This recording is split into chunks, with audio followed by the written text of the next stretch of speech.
नमस्ते दोस्तों, स्वागत है आपका आरपी स्टोरी चैनल पर। तो जुड़िए हमारे साथ और सुनते रहिए आरपी स्टोरी, जहां हर कहानी है आपके दिल के करीब। चलिए शुरू करते हैं आज की कहानी। एपिसोड 15। Press conference. रात भर का जादू अब भी अध्या की आंखों में तैर रहा था। जब सूरज की हल्की सुनहरी किरणें यॉट की खिड़की से अंदर आईं, तो उसने धीरे धीरे अपनी पलकों को खोला। सामने अद्वैत था, उसके पास ही, गहरी नींद में, मगर उसकी बाहें अब भी अध्या को कसकर थामे हुए, जैसे पूरी रात उसने उसे अपने सीने से अलग नहीं होने दिया हो। अध्या ने धीरे से मुस्कुराते हुए उसकी ओर देखा। उसे यकीन ही नहीं हो रहा था कि ये वही अद्वैत है जिसे उसने सालों तक सिर्फ दूर से याद किया था। अब वही अद्वैत उसकी सांसों के बीच, उसके बेहद करीब था। दोनों के ऊपर सफ़ेद चादर से ढका हुआ था। उन दोनों के शरीर पर कुछ नाम मात्र ही कपड़े पहने हुए थे। ये देख आध्या शर्मा गई। उसने धीरे से फुसफुसाकर कहा, काश ये सुबह कभी खत्म ही ना हो। अद्वैत हल्का सा करवट लेते हुए मुस्कुराया। शायद उसकी नींद अध्या की आवाज़ से टूटी थी। उसने आंखें खोलीं और पहली ही नज़र में अध्या को देख हौले से कहा, सुबह का सबसे खूबसूरत नज़ारा। तुम। अध्या के गाल लाल हो गए। उसने नज़रें झुका लीं, मगर दिल में एक अजीब सी गुदगुदी महसूस की। अद्वैत ने उसकी ठुड्डी उठाई और हल्की सी हंसी के साथ बोला, कल रात मैंने तुमसे वादा किया था, अब कभी तुम्हें अपनी नज़रों से दूर नहीं जाने दूंगा। और देखो, अभी भी निभा रहा हूँ। अध्या ने शरारत भरी मुस्कान से कहा, तो क्या अब मैं कभी अकेली रह भी नहीं पाऊंगी?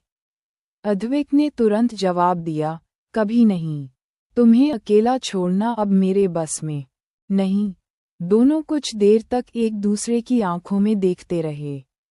बाहर से आती लहरों की आवाज़ और हवा में गुलाब की हल्की खुशबू उस माहौल को और भी ड्रीमी बना रही थी। थोड़ी देर बाद दोनों तैयार होकर यॉट के डेक पर आए। सूरज अब पूरी तरह उग चुका था और उसकी सुनहरी रोशनी समुद्र पर बिखरी थी। हल्की सी हवा अध्या के खुले बालों से खेल रही थी। अद्वैत ने पीछे से उसकी कमर पकड़ ली और कानों में फुसफुसाया, ये नज़ारा सुंदर है, लेकिन तुमसे सुंदर नहीं। अध्या हल्की हंसी में उसकी बाहों में और सिमट गई। अद्वैत, तुम कभी बदलोगे नहीं, है ना? कभी नहीं। बदलना तो मुझे आता ही नहीं। तुम्हारे लिए तो बस और भी पागल होना आता है। अध्या ने उसे प्लेफुल नज़रों से देखा। पता है, कभी कभी तुमसे डर भी लगता है। अद्वैत ने चौंक कर कहा, डर? मुझसे? हाँ, तुम्हारा ये जुनून, तुम्हारी ये इंटेंसिटी, ये सब मुझे डरा देता है। पर अध्या रुकी और फिर धीरे से मुस्कुराई, पर साथ ही ये मुझे यकीन भी दिलाता है कि मैं कभी अकेली नहीं रहूंगी। अद्वैत ने उसे अपने और करीब खींचा। डरने की जगह तुम बस इतना याद रखो, चाहे दुनिया पूरी तरह मेरे खिलाफ क्यों ना हो जाए, मैं हमेशा तुम्हारे साथ रहूंगा। ये बोल के वो आध्या को किस करने लगा। दोनों डेक पर खड़े होकर कुछ देर तक समुद्र की लहरों के बीच अपने पेशन में खो गई। उस पल में बस खामोशी थी, मगर उस खामोशी में ही उनका प्यार बोल रहा था। सुबह का समय गुजारने के बाद अद्वैत ने यॉट को वापस किनारे की ओर मोड़ने का इशारा किया। कुछ ही देर में लग्जरी कार दोनों को लेने आ गई।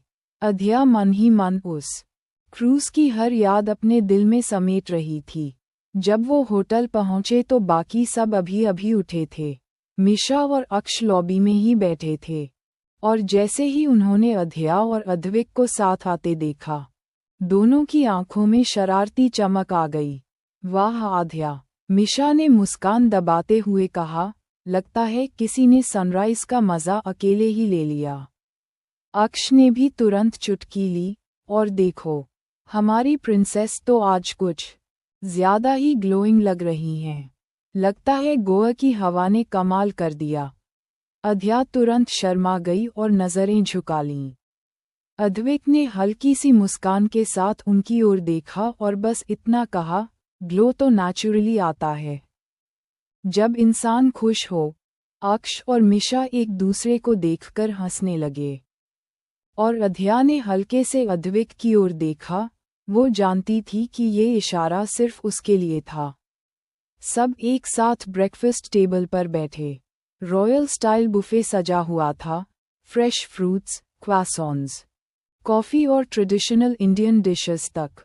अर्पिता ने अध्या को गौर से देखा और कहा, आज हमारी बेटी कुछ अलग ही लग रही है। सच बताओ अध्या, राज क्या है? अध्या ने जल्दी से प्लेट में नजरें गड़ाकर कहा, कुछ नहीं माँ, बस गोवा का मौसम अच्छा लग रहा है। रुद्राक्ष और रोशनी अपने बेटे को गौर से देख रहे थे। रोशनी ने धीमे से कहा, अद्विक, तुम्हारी आंखों में एक अलग ही चमक है आजकल। लगता है अब तुम अधूरे नहीं हो। अद्विक ने हल्की नजरें झुकाईं, मगर उसकी आंखों की गहराई ने सब बयां कर दिया। मिशा फिर से छेड़ते हुए बोली, दीदी, अब ये मत कहना कि आपने गोवा की रात बस सोकर ही गुजारी थी। इस बार अद्विक ने पानी का गिलास उठाते हुए कहा, कभी कभी नींद भी बहुत जरूरी होती है, मगर कुछ रातें ऐसी होती हैं जिन्हें भुलाया नहीं जा सकता। उसकी गहरी आवाज़ सुनकर सब और जोर से हंस पड़े। अध्या का चेहरा पूरी तरह लाल हो गया। उसने अद्विक को हल्की सी घूर कर देखा, मगर उसकी मुस्कान छिपी नहीं रह पाई। इतने सालों बाद बच्चों को ऐसे एक साथ देखना मन को सुकून देता है। रोशनी ने सिर हिलाया, सही कहा। कभी कभी लगता है शायद यही किस्मत की लिखी हुई कहानी है। दोनों माताओं की आंखों में संतोष की चमक थी। ब्रेकफास्ट के बाद सब अपने अपने रूम्स में पैकिंग के लिए चले गए। होटल के स्टाफ ऑलरेडी लगेज तैयार करवा रहे थे। मिशा अध्या के कमरे में आए और प्लेफुल अंदाज में बोली, अध्या, कल रात की सारी बातें मुझे बताओ ना। अध्या ने तुरंत तकिया उठाकर मिशा पर फेंका, चुप रहो तुम, कुछ भी मत बोलो। मगर मिशा की शरारती मुस्कान बता रही थी कि वो आसानी से हार मानने वाली नहीं।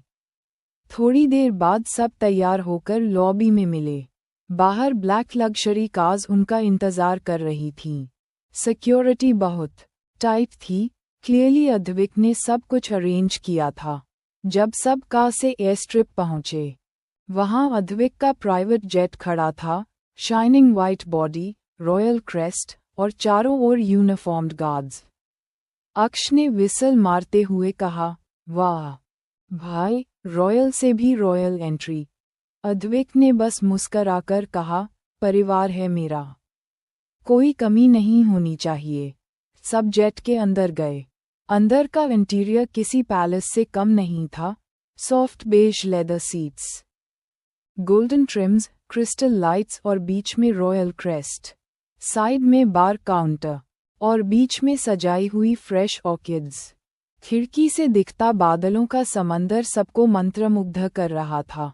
अध्या ने सीट पर बैठते ही अद्विक की ओर देखा। वो सामने बैठा था, ब्लैक फिटेड शर्ट और रॉयल ऑरा में। उसकी नज़रें जैसे सिर्फ अध्या को पड़ रही थीं। दोनों ने सीधे कुछ कहा नहीं, मगर निगाहों का संवाद किसी शब्द से कहीं ज्यादा गहरा था। उसका दिल धड़क रहा था।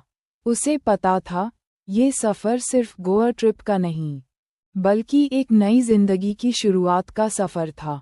मिशा ने टीजिंग शुरू की, तो राजकुमारी जी आपको देखकर लगता है कि आपको बहुत ही ज्यादा याद आएगी गोवा की।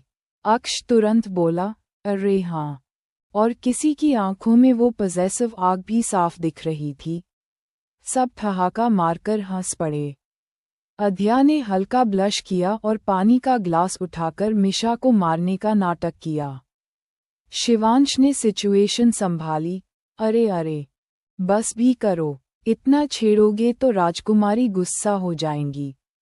अध्या हंसी रोक नहीं पाए। उसकी मुस्कान देखकर अद्विक के होठों पर भी हल्की मुस्कान आ गई। मगर वो अब भी शांत बैठा रहा। उसकी नज़रें सिर्फ अध्या पर टिक गई थीं, जैसे कहना चाह रही हूँ, तुम जहाँ भी रहो, मैं हमेशा तुम्हें देखता रहूँगा। प्राइवेट जेट से उतरते ही अध्या और अद्विक अलग अलग रास्तों की तरफ बढ़े। अध्या अपने परिवार के साथ राजपूत मैंशन में पहुंची। महल के बड़े गोल्डन गेट, शाही पिलर्स और कोर्टयार्ड में दीपों की हल्की रोशनी। माहौल भव्य था, लेकिन अध्या की आंखों में हल्की बेचैनी झलक रही थी। महल के अंदर, रोशनी और ट्रेडिशनल डेको के बीच, अध्या को याद आया कि अब उसे फिर से युवरानी की जिम्मेदारियां निभानी होंगी। वहीं अद्विक अपनी फैमिली को राठौड़ पैलेस, जो उदयपुर की शान थी, उदयपुर रॉयल गार्ने का आन बान और शान थी, सबको सेफली छोड़कर अपने प्राइवेट पैलेस में वापस आया, जो modern luxury, high tech security और एम्पायर की सटल पावर एवरीवेयर। वो जानता था, दुश्मन हमेशा नज़र रख रहे हैं, और अब तक उन्होंने उसे अंडर एस्टिमेट किया। फिर वो अपने स्टडी रूम में गया, जहां उसका असिस्टेंट पहले से आया हुआ था। फिर वो रजत को आगे का काम बताने लगा। राजपूत मैंशन की हवाओं में अब गोवा ट्रिप की हल्की सी खुशबू बाकी थी, लेकिन साथ ही रॉयल रिस्पॉन्सिबिलिटीज का बोझ भी लौट आया था।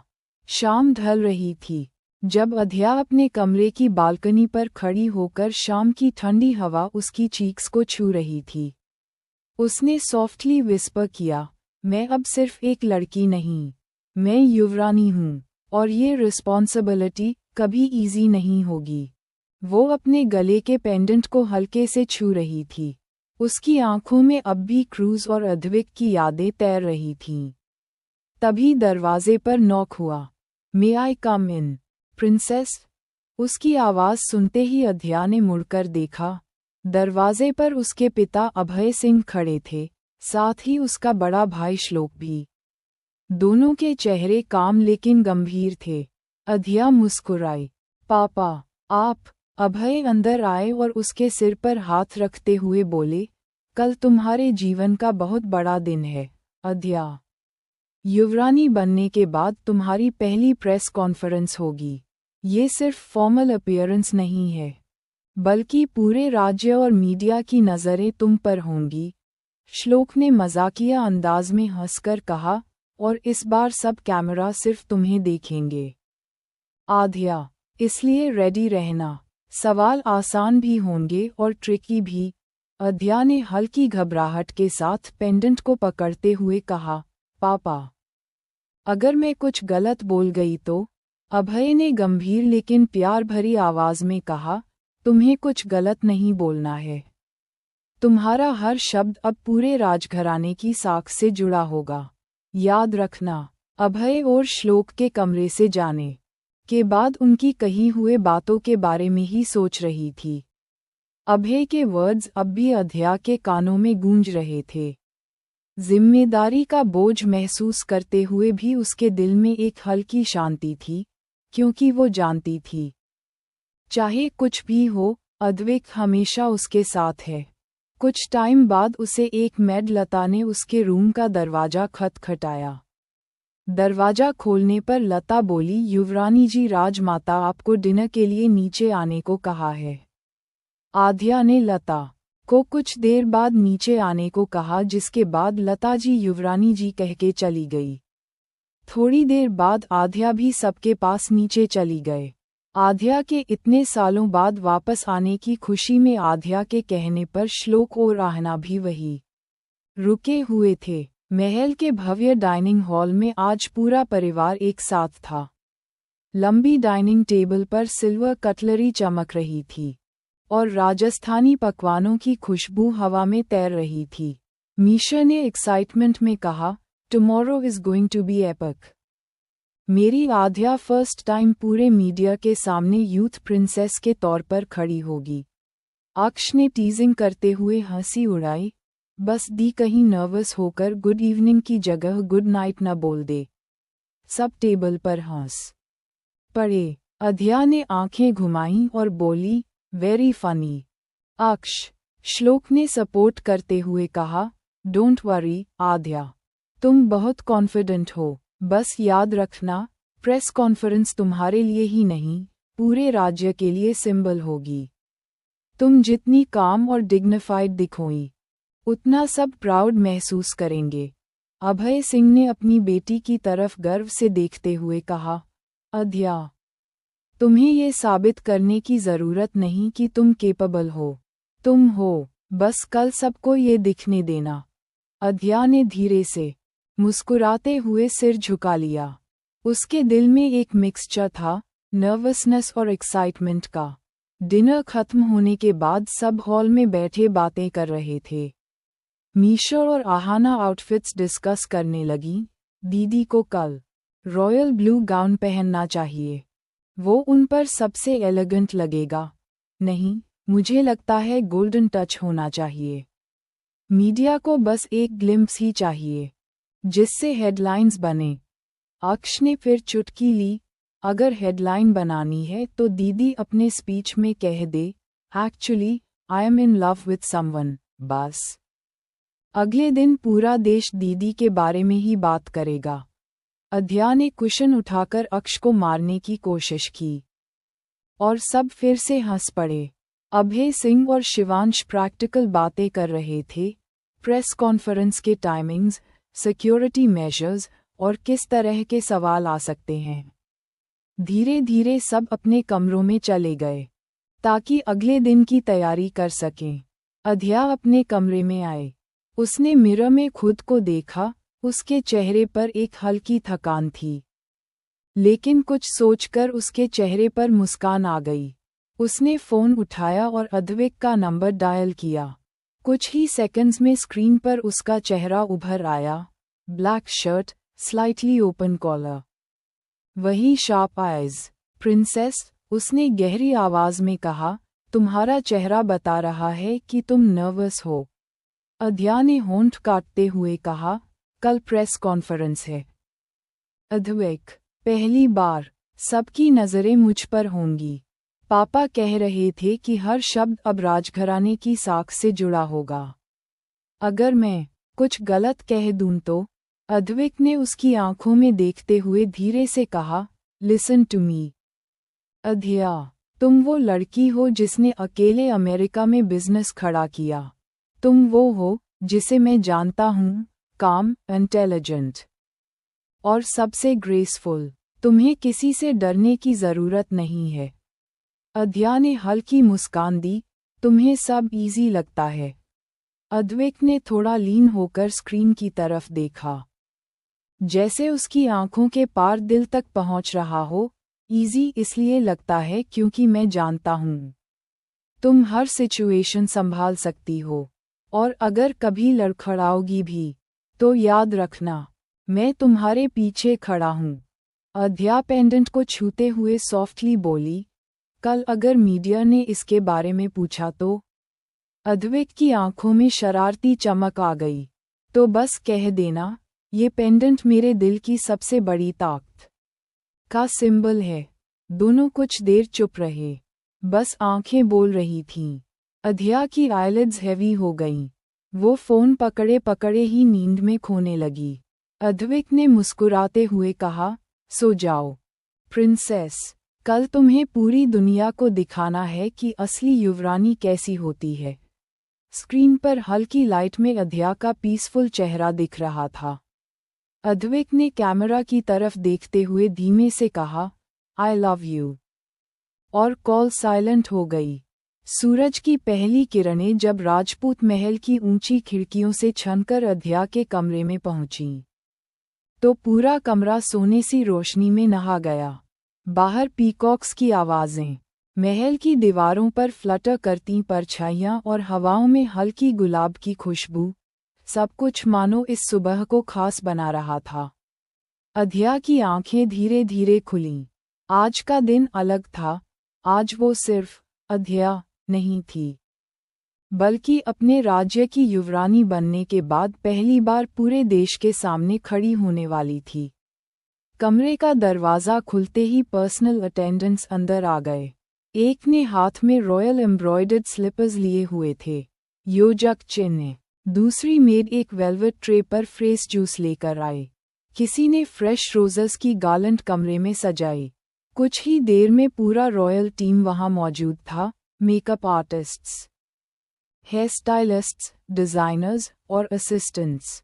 अहना ने प्लेफुल अंदाज में कहा, दीदी, आज तो लिटरली आप प्रिंसेस लग रही हैं। सर्वेंट्स की आर्मी बस आपके लिए है। मीशा हंसते हुए बोली, आर्मी नहीं, दीदी की पर्सनल ग्लैम स्क्वाड का हो। और आज तो मैं भी आपकी स्टाइलिस्ट हूँ। अध्या ने मुस्कुरा कर कहा, तुम दोनों के बिना तो मैं कुछ भी मैनेज नहीं कर पाती। थोड़ी देर बाद इटालियन डिजाइनर का बनाया हुआ रॉयल गाउन कमरे में लाया गया। Deep royal blue shade golden embroidery with subtle stone work, long flowing trail जो चलने पर फ्लो को लाइटली टच करता, off shoulder neckline. Elegant yet powerful. Misha और अहना ने मिलकर अध्या को ड्रेस पहनने में मदद की। डिजाइनर्स ने हर प्लीट और एवरी डिटेल को परफेक्शन तक एडजस्ट किया। मेकअप आर्टिस्ट्स ने नेचुरल येट रॉयल लुक दिया, सॉफ्ट बेस, शिमरी आईज और डीप रेड लिपस्टिक। बालों को लूज वेव्स में रखा गया, जिन पर एक डायमंड स्टडड टियारा सॉफ्टली चमक रहा था। मिरर के सामने खड़ी अध्या वाकई किसी फेरी टेल प्रिंसेस जैसी लग रही थी। अहना ने ताली बजाते हुए कहा, नाउ दिस इज आ युवरानी। मीशा ने टीजिंग करते हुए विस्पर किया, just wait till Advik sees you like this, he literally lose his mind. Aadhya ने हल्की ब्लश करते हुए पेंडेंट को छुआ, जो उसकी नेकलाइन पर सॉफ्टली झिलमिला रहा था, वही टूटते तारे वाला पेंडेंट जो अद्विक ने उसे दिया था। महल का भव्य दरबार हाल प्रेस कॉन्फ्रेंस वेन्यू में बदल दिया गया था। विशाल chandeliers, red carpet entry, media के लिए डेकोरेटेड स्टेज और सामने rows of chairs. Cameras, microphones और रिपोर्टर्स पहले से अपनी जगह ले चुके थे। सिक्योरिटी टाइट थी, क्योंकि ये सिर्फ रॉयल अनाउंसमेंट नहीं बल्कि पूरे देश का ध्यान खींचने वाला इवेंट था। जैसे ही अध्या दरबार हाल में दाखिल हुई, हर नज़र उसी पर टिक गई। कैमरों की फ्लैशेस पूरे हॉल में चमक उठीं। रिपोर्टर्स आपस में विस्पर करने लगे, look at her, stunning, she carries herself like a true queen. Stage पर आते ही श्लोक ने शॉर्ट इंट्रोडक्शन दिया, today we officially present to you our yuvrani Adhya Singh, not just a princess by birth but also a successful businesswoman who has represented our state in the global arena. तालियां गूंज उठीं। अध्या ने podium पर स्टेप लिया। उसका confidence, उसका royal charm सबको instantly प्रभावित कर रहा था। उसने काम स्माइल के साथ मीडिया को ग्रीट किया। पहला सवाल, princess Adhya, being the yuvrani now, how do you plan to balance royal responsibilities in your business in America? Adhya ने कंपोज वॉइस में जवाब दिया, लाइफ इज अबाउट बैलेंस। मैंने हमेशा सीखा है कि जिम्मेदारियां बोझ नहीं होती, बल्कि अवसर होती हैं। मेरा बिजनेस मेरी मेहनत का हिस्सा है और मेरा राज्य मेरी पहचान। दोनों को साथ लेकर चलना ही मेरी ताकत होगी। दूसरा सवाल, आप इतनी यंग हैं, फिर भी इतना बड़ा एम्पायर चला रही हैं। इंस्पिरेशन कहाँ से मिली? अध्या, मेरे पिता से।